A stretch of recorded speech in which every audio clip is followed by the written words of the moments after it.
this is going to be completely different. I was just joking with Brian, I'm like, oh, you have slides of all the world's top companies for your customers, right?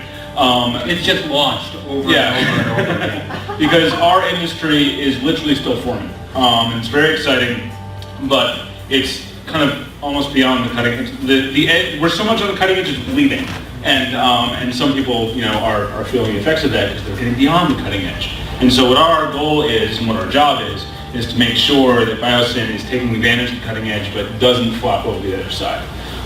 Because the SEC is still trying to figure out, what rules and regulations and how they're going to perform. And so our job is to be kind of in it. And so what we want to do is not only tell you about our companies and what we do, but give you a snapshot of our industry, what it means, where it's been, where it's going, and how that's going to affect BioSyn and ultimately your kind of role in the Regulation D space. So to start off with that, Brian's going to give you a history of kind of where compliance has been, where it's going, and we'll kind of flip back and forth. So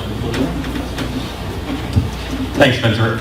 So first let me start with an important disclaimer. This presentation is not legal advice. It does not create an attorney-client relationship. If during the question and answer session you have a murder that you need to get off your chest, don't tell me, because it's not privileged. Also, it's public.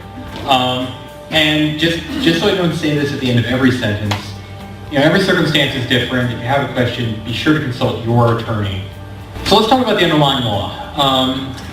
As part of the Jobs Act, as Dale was mentioning, Title II created what's now called 506C, and that is a new version of the Regulation D offering the Regulation D exemption to registration that's available to a issuer who wants to solicit investment.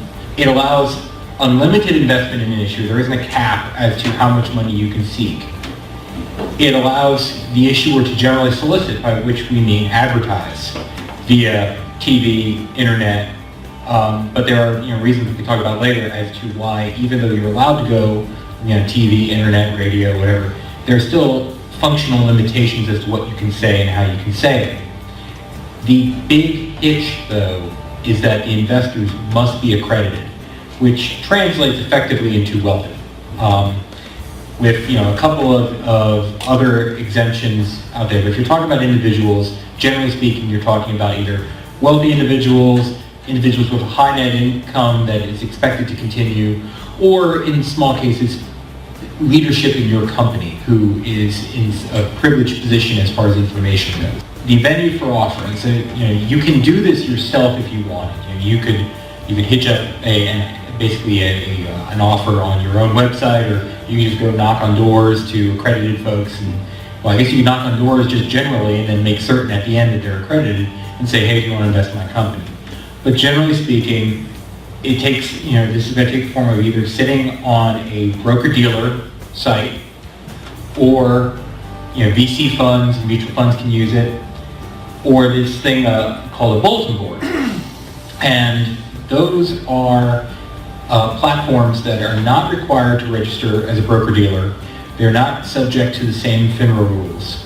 They cannot do the same activity that a broker-dealer can do, including providing investment advice and matching buyers and sellers, and negotiate the terms of the deal on behalf of the issuer. But they can just post up deals.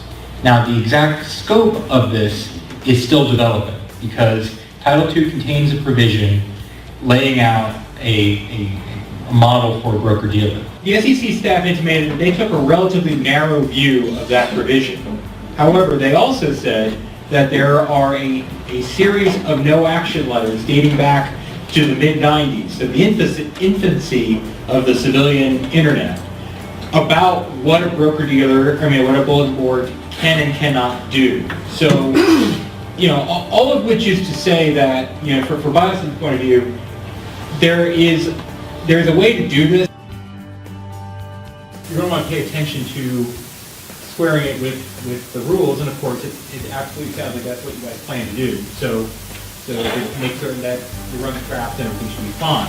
There are additional requirements. The issuer must take reasonable steps to verify that your investors are accredited.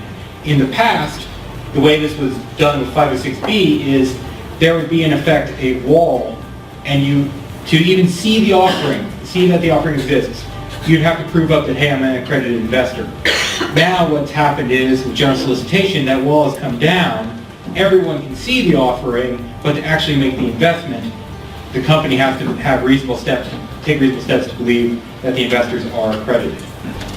Also, your control people, the issuer's control people, cannot be disqualified as bad actors. And there are 8 enumerated bad acts, or categories of bad acts, that someone can fall in that can preclude them from participating in a 506c raise. And most of it's fairly logical. It's conviction for securities fraud, or subject to a civil penalty for securities fraud, that type of thing. It's all in the regs, and generally speaking, it's just you need to make certain that your control people don't have this, which probably shouldn't be an issue. As mentioned, or I should mention that one other thing, and an area where my company particularly operates in, is doing due diligence and preventing misleading statements, materially misleading statements. Theoretically, if you're an issuer, if you're trying to solicit investment, you don't have to say anything. Provided you're only dealing with accredited investors, there are no mandatory disclosures.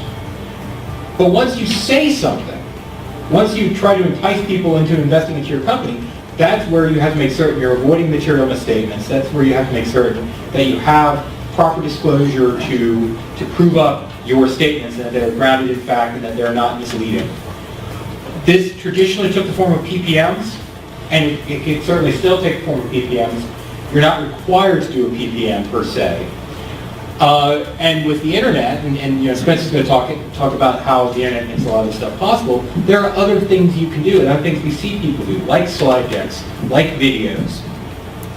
The only problem is, if you make a video, you're going to, all of those things are now statements that you're going to have to be able to back up with fact. There are some interesting questions on the edge with things like social media. If you tweet something out about how much oil you're producing, at the same time you're soliciting investment, does that count as as part of your offering materials? And a lot of these areas are as yet undetermined in terms of the law is not well established, because the SEC just found out about Twitter a year or two ago. So basically, from a general standpoint, he's going to tell you scary things, and I'm going to tell you about vision and the promise of the warm future of happiness that will all existed. I care because I care. Exactly. Well put. So let's zoom out real quick. What this basically all means is that we're kind of going back and we're editing the Securities Exchange Act of 1933. Because back then, if you advertised, if there was, we were doing this, but in 1933 land, there'd be no way to kind of vet what some issuer was coming to tell you unless it came from them. Because you had very limited options for media channels of what you could access to see if this guy was legit. No longer the case. Now we have this notion of the fact that the crowd can vet people just by looking through their documentation, asking questions, and that can go back and forth. So that's that's kind of generally what we're going for. And how it applies to you and how it applies to BioSyn is that as part of this package of services that data is offering is that you come in, you say, okay, I have an opportunity to build a refinery at this number of wellheads. This is my business plan.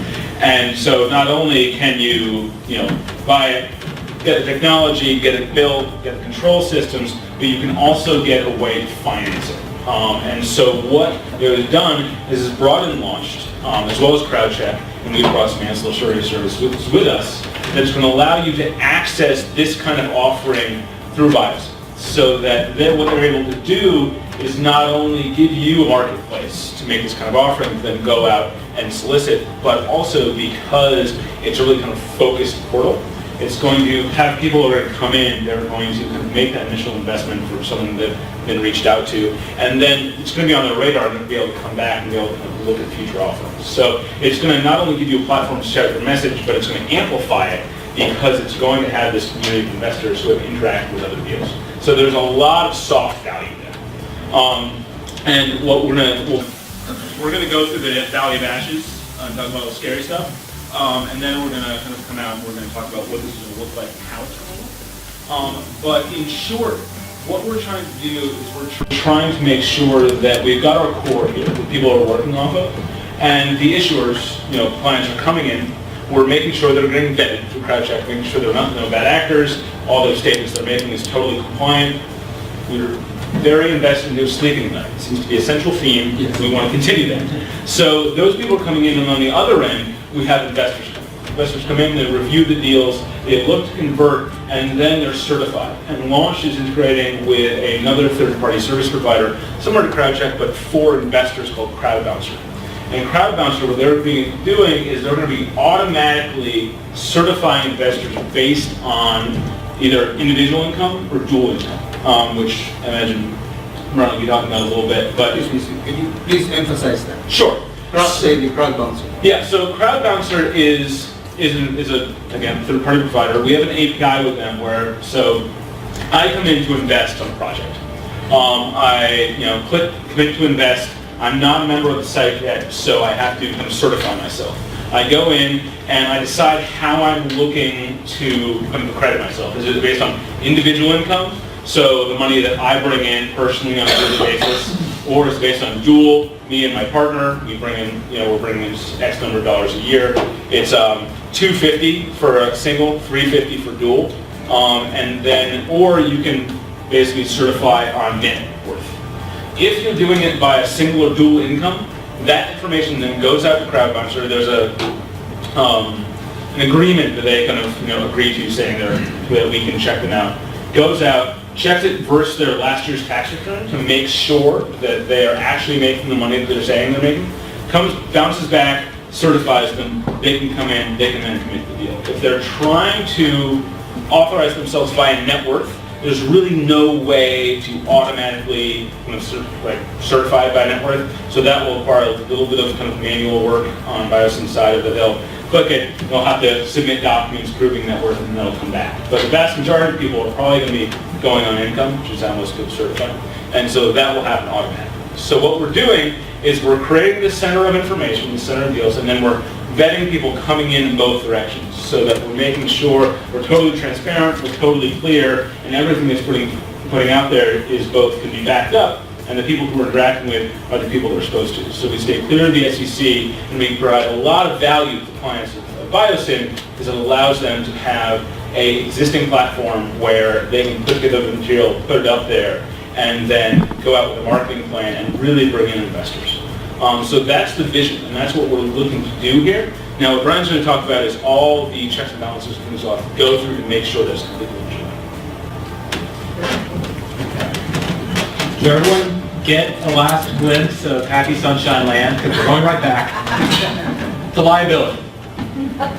The issuer, has potential liability for securities fraud, and generally when you tell a person securities fraud, they get defensive, and understandably so, because their concept of fraud is, I'm going to tell you I'm going to do this business, I'm not really, I'm going to take this money and fly off to Belize.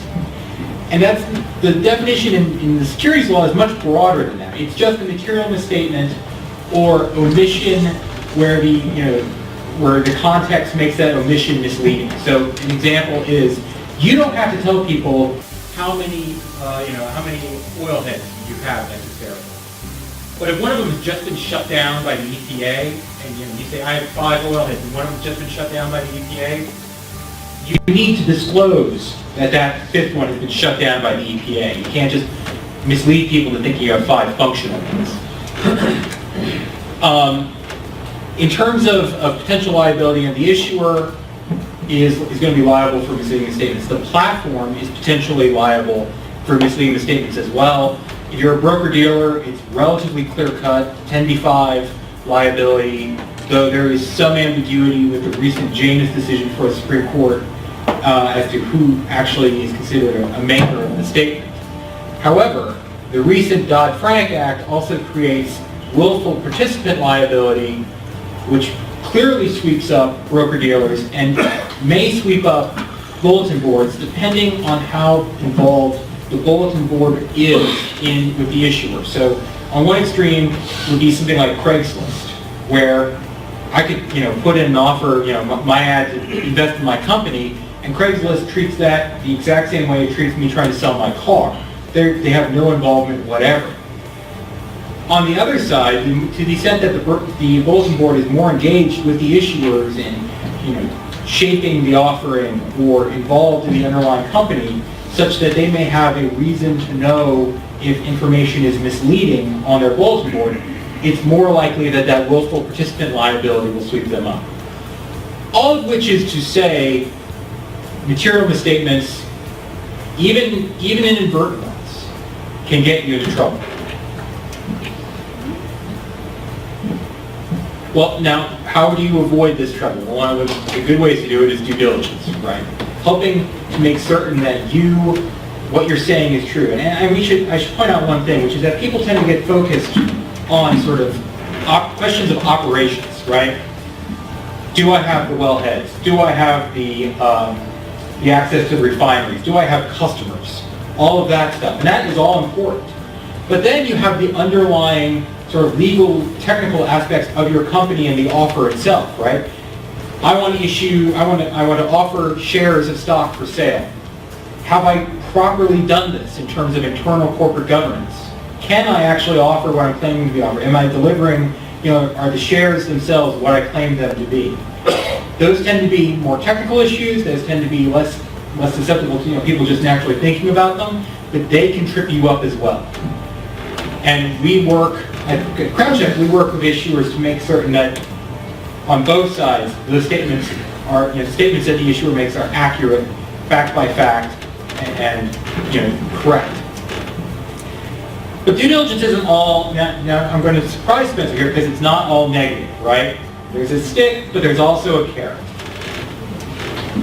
Not only does due diligence help avoid material misstatements of fact and provide a reasonable basis for belief that what you're saying is true, which can be important if you are ever in court, but it also helps the issuer. A good, transparent issuer is at an advantage in the market. It helps you differentiate yourself from other potential issuers who aren't going that extra step.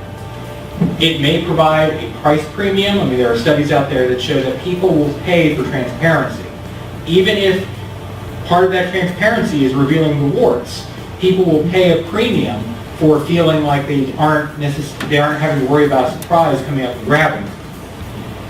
And it may help the issuer manage their internal operations. I mean, in our business, we've come across issuers in unrelated fields who had problems or defects they didn't know they had. And in going through our process, we managed to point those out, and they got them fixed. And when we pointed them out, all it was going to do is prevent them from raising money. But had those things gone on longer, it could have created a longer problem. So this due diligence can provide a way to help you manage your internal operations, sort of like going to the doctor for a checkup. But unfortunately, there are, of course, limitations. I have small in quotation marks. I mean, your businesses are not small, but relative to, say, the due diligence done on Facebook, they're small. But compared to some of the stuff we do with other issuers, they're quite large. But it always comes down to cost versus quality. Quality defined both in terms of the quality of the work and the scope of the work. Crowd diligence was mentioned. We are, we're not skeptics of crowd diligence. The notion that the crowd will police itself, we believe that there is a place for that, but that it is not a solution unto itself. Issues of lack of access, the fact that it can be prone to spoofing. I mean, I read a computer scientist out of University of Illinois Chicago said that 40% of Yelp reviews are fake. Either someone is supporting the company trying to build them up, or hostile to the company trying to tear them down. And Yelp spends a lot of money and has some of the best engineers on earth trying to fight that. And it's hard because you can pay someone in China $1 review, they'll just keep cranking them out. Another possible limitation of relying purely on crowd diligence is it may not be treated as real by regulators and juries, right? Regulators tend not to be cutting edge. So if if it comes to it, and your defense to the SEC or to the State Securities Board, who you'll also need to worry about, is, well, we let the crowd kind of fend for itself, they're unlikely, at least in my opinion, to take a rosy view of that. There are database solutions to certain things. Right? For example, criminal background checks, which are required to, as part of this bad actor screening. They are very good at what they do. But, as I've learned recently, there are some jurisdictions that just don't report into a database. So, if your person is involved in one of those jurisdictions, the database will not show it because no one reported into it. So there are limits for what they do. They're very cheap, and for what they do it very well, but there are limits. And then there are certain questions, like, did your board properly issue these securities, that a database is never going to be able to tell you. That isn't how, there's no reporting, there's no real logical question there. That's something that an individual needs to actually go and investigate. And then of course the traditional solutions, which I'm sure a lot of you guys are familiar with, having folks come in, lawyers or accountants or experts, that stuff is great. It is also expensive, and it's not necessarily accessible to investors. One interesting thing about the general solicitation is there are something like 8 million accredited investors in the United States of America. Under 1 million actually make investments as accredited investors on any given year. So there's this large untapped potential of eligible investors who haven't done this before. So these are not battle-hardened vets who know what to ask for and know what to look for. They're your well-to-do dentists in Iowa City who maybe want to participate in this, but who will not, if you present them with a full report, they are unlikely to read it and unlikely to get the benefit of it. Talk a little bit about our product. We try to focus on right-sized, what's called legal due diligence.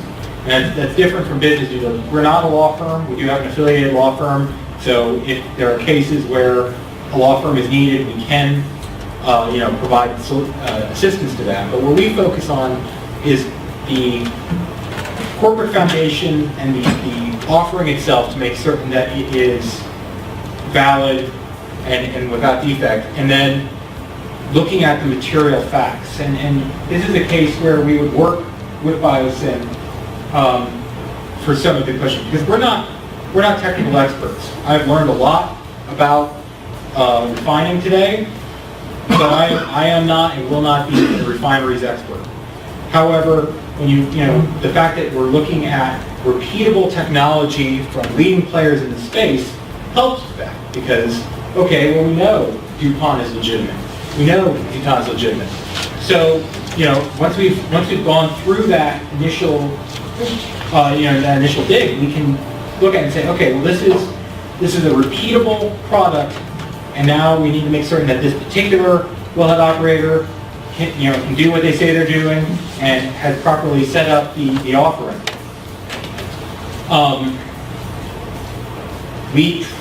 Our primary product is what we like to call a reimagined PPM, and if time works out, I might be able to show you.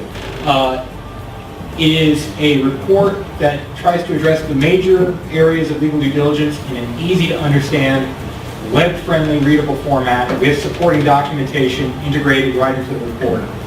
But it integrates into the platform's workflow. So rather than having to download a 120-page PPM and go read through it, it's there on the platform's workflow where a potential investor can look at it and use it as they're making a decision. We try to keep it reasonably priced. I mean, the price varies depending on what we're asked to do, but we do come in well below what a law firm would charge you. I would be remiss if I didn't lay this out. We do have limitations, in terms of scope. We aren't, like I said, experts on the business side. We don't do valuation or valuation of the company. We don't do financials. You would probably have your own CPA do that. We make certain that the CPA is in fact a legitimate CPA, and we don't make any sort of projection. And if you're going to go to the bulletin board route, you couldn't do this, I don't think. About, oh, this is a really great investment. This is a good investment. Wow, oil and gas is just going to take off. That's not what we're doing. It's not. We don't have the skills for that. And doing that would probably put us into at least investment advisor territory, which is not an area we want to be in. Anyway, so that's my effort at scaring. Now I'm not turning back to Spencer to talk about the promise here. He scares because he cares. First, what I want to tell you a little bit about Launcht. As we were joking, I don't have a slide with tons of Fortune 500 companies because the industry, the oldest company in the crowdfunding industry with the equity or donation and pre-sale is 5 years old. Kickstarter, Indiegogo, 5 years old. Launcht was 3 years old, and we are the oldest white label crowdfunding provider in the U.S. at 3 years. What does that mean? What that means is that when we started at Launcht, we wanted to be a front-facing platform. We wanted to have a website where people would come, and we wanted to be a double bottom line. People starting a business that was also going to do a social good. Entrepreneurs would come to us, list their their initiative on the site. People would come, donate. Now it all happened. And as we started getting into the space, we started out building affiliation partnerships with different kind of organizations and institutions that service the social entrepreneur space. And as we did so, they had a lot of interest in crowdfunding. So we thought to ourselves, why are we going to try and create this whole new space over here, get people to come, make sure they kind of feel comfortable and they're, can build connections there, when we can take this tool that is this technology and give it to all these existing populations, have them leverage these really strong connections that we've built up over a number of years and kind of connect money with ideas and make things happen. So we went through a pivot, and that was in the early fall of 2011. And we became a white label crowdfunding provider. Now, to give you a sense of how new this industry is, we did this. And we were like, okay, so what on earth would someone look for in Google if they were trying to find these services? And my co-founder and I sat in a room with a whiteboard and put up a bunch of keywords and then looked, and no one was placing for it. There was no competition for these terms because there was no industry. So I came from I could no sooner advise you on an investment or advise you on how to build a refinery than I could fly. But my background comes from kind of online marketing, UX and UI design for websites, kind of building websites that can work. So I went out and I optimized our website for all of these terms. And back then, if you search for white label crowdfunding platform, crowdfunding systems, we were results 1 through 5 in Google for all these terms, so there was no one else out there. Since then, people have realized that this is a good idea, and so we've got more competition. This has been coming up, but what remains is that we were the first, and we have the most mature system. So while what you see here, and what I'm going to show you, is the kind of version 1 of our Regulation D offering platform. It's built on the pedigree of 5 versions of our donation and pre-sale platform. So we've been through a lot of different, kind of customization and building and functionality on our other system, on our other product for donation and pre-sale that's really kind of baked into the first version of this. So while all this was going on, my co-founder Freeman White was spending a lot of time in Washington. He was working with the Senate offices, Brown and Merkley, that were drafting a lot of what kind of went into the jobs bill for the Equity Crowdfunding Act. So he was kind of right there on the ground, and again, he was in those conversations where they were trying to decide what they were going to call this. So we can call this investment crowdfunding, equity crowdfunding, decided it was going to be equity. We wanted to optimize for that, we optimized our website for that, and got great places for that as well. So, I'm just trying to reinforce how new, how dynamic, how quick this is all moving. So, a lot of lobbying work got passed. It was incredibly exciting. He was one of the founding members of CIFRA. CrowdCheck is involved with it as well, which is the industry group that's been kind of working with the SEC through their regulatory process. Now, most of these groups are focused on open equity crowdfunding, which basically means that everyday Americans can invest in startups, which currently they cannot. This terrifies the SEC for a number of reasons. During the cocktail hour, if you'd like to discuss it, I can talk to you about it. But what we've got now is, we have 506C, which gives us, it's just, equity crowdfunding for rich people is the easy way to think about it. And so this allows us and our clients a lot of flexibility to kind of, go beyond that first and that second realm of contacts that you can kind of gain, investment capital from and really put it out to a larger audience. And what you're able to do is you're able to make it much, much easier. So before it was, a PPM, it was a really unsexy piece of paper. And now what you're able to do is you're able to come to BioSyn, you're able to, with a business plan, you're able to know exactly how much you need to spend to get what you need. You're able to use a structure that already exists to put your business plan and everything else together in a conversion-ready format, put it on their portal, and gain investment. So what I want to do now is I want to hop over here and I want to kind of look at what this is going to look like. This is a kind of test site of what the BioSyn portal is going to look like eventually. And so what we see is we come here, and what we're able to do is we're able to review deals. So here's, there's the BioSyn refinery here, one in Iowa, there are kind of other ones, one's in Vermont, one in California. All these individual deals are being offered. All these, all these things are being capitalized, and they're all being funded through one portal. So I look through there. We've got filtering mechanisms over here that can be set up, so we can, do it by location. You want something in the Northeast, with North Dakota, South Dakota, or kind of available investments, upcoming investments, things are happening. And then when you sign in as investor, you can commit to invest or you can follow a deal. So that, all right, this looks interesting, this looks like something I might want to be a part of, follow it, it's going to kind of feed back to your investor profile and keep giving you updates as the round keeps moving forward. I come in and saying, the BioSyn refinery, I'm interested in that, so I click on that. This keyboard is going to be nice to me. And I come into what we call the detail view page. So here on the detail view page, we've got a little bit of authorship, we've got the ability to follow the deal, and then we have all of our supporting information that's living here on the page. So these can be titled kind of whatever their BioSyn size, but essentially our story is introduction material. This is where you can have a video, which is, I think actually should pause. Something that Brian touched on I think is very important. It's the fact that if you're publicly soliciting, you're throwing a really wide net. It's going to capture the battle-hardened investment veteran. It's going to capture the bored dentist in Iowa City who kind of wants to make a plan of private placement. And what you need to do from a marketing perspective is you need to make sure that who's ever coming into this portal, whatever level they're kind of ready to kind of interact on, you're feeding them. So if I want tons of information, I want a 100-page document, I can have it. If I want to watch a 5-minute video, look at the slide deck and say, this looks really cool, I need to be able to convert on that level as well. You need to make sure that you're gathering from kind of very different backgrounds. Please. If I could just add one thing though. There are certain things that are somewhat irreducible, so even if you want to have a slide deck and a video, you're going to want to have the forward-looking information disclaimer on it as well, so that regardless of what level the person viewing it is at, you have at least covered yourself with the necessary legal protections. Good addition. No, thank you. Scared because I care. Yep. Come down here, reading through, then I can look through the slide deck.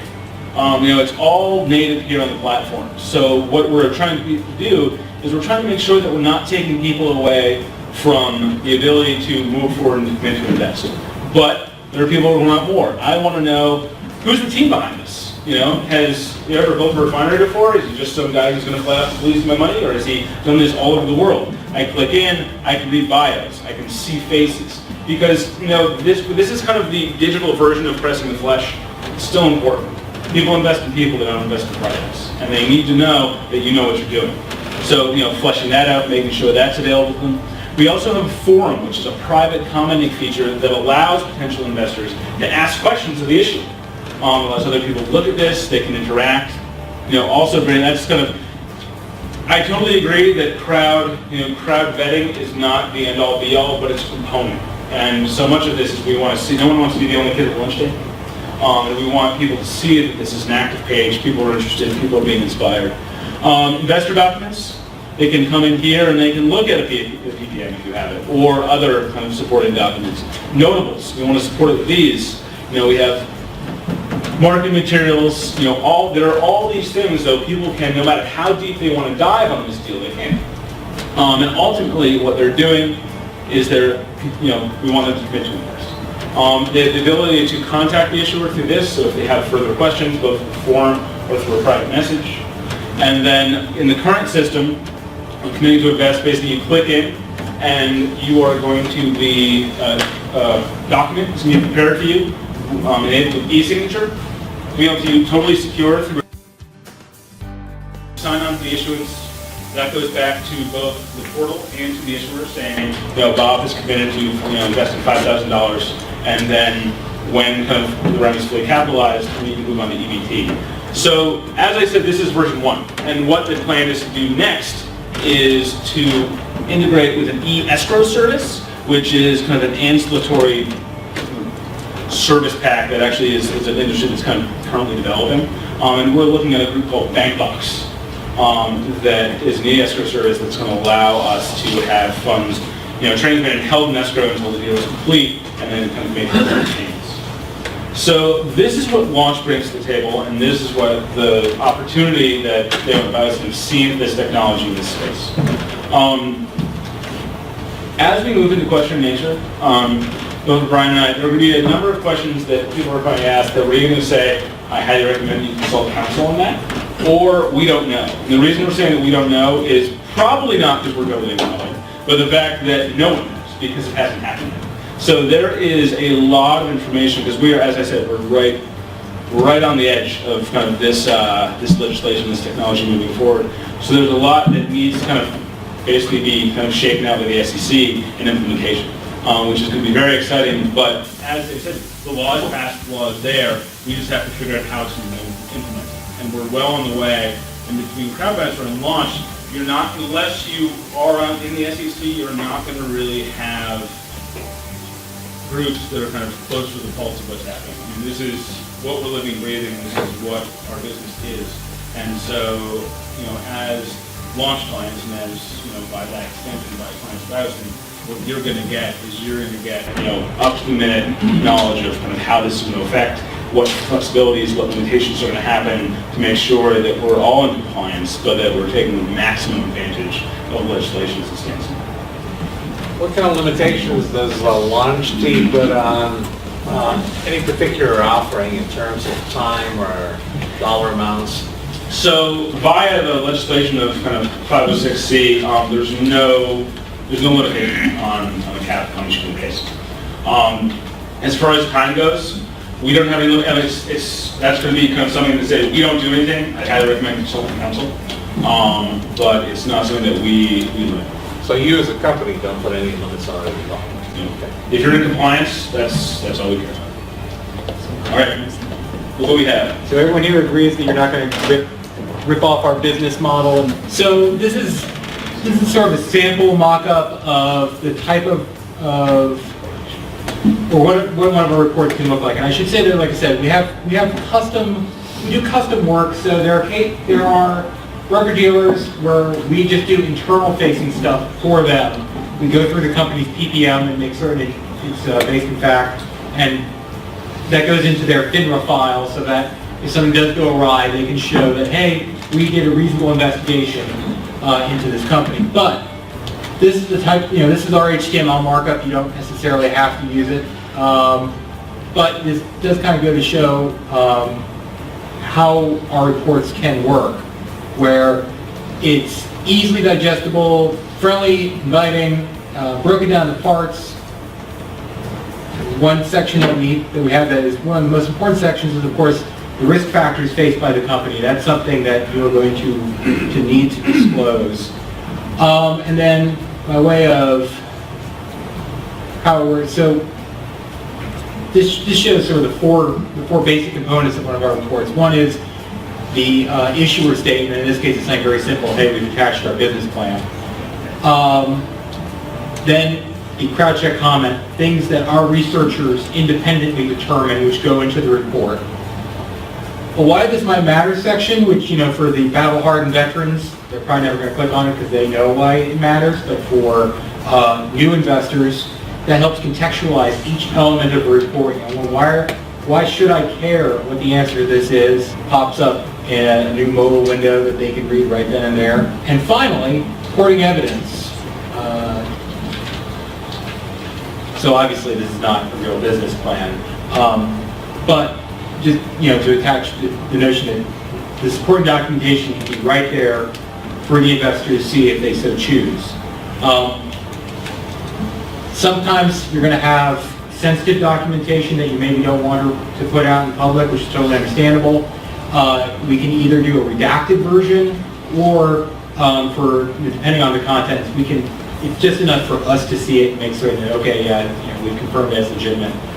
We also talk to third parties where relevant. So, let's say you have rights to some land that you don't own. When we talk to the leaseholder to make certain that, yeah, they are leasing you that space and the terms of the lease are as you describe them.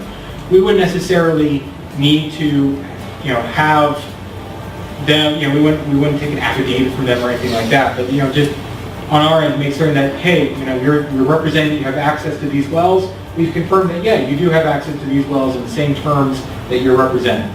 So, now this is for, this is for a fictional ferret food company. So, of course, what you guys are doing is a bit more concrete than that, but we wanted something that no one was going to confuse for a real company. And this is the type of product, we have an API established, we also have iFrame, so it can easily integrate into Launcht's program. So it's just another tab that investors can look at without having to go break their workflow, and then hopefully they can commit to invest.